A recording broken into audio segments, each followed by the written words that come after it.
تحاول الاتحادية الجزائرية لكرة القدم بقيادة الرئيس وليد صادي ضم لاعب موهوب جديد إلى صفوف المنتخب الوطني، وهو رفيق غيثان لاعب نادي إسطوري البرايا البرتغالي.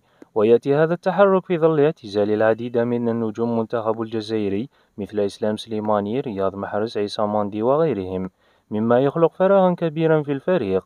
يعد غيثان لاعبا شابا واعدا حيث يبلغ من العمر 22 عاما، ويقدم أداء مميزا مع ناديه البرتغالي حيث سجل 5 أهداف في 14 مباراة هذا الموسم. يلعب غيثان في مركز الجناح ويعرف بمهاراته الفنية العالية وسرعته الفائقة، مما يجعله مشكلا خطيرا على دفاعات الخصم.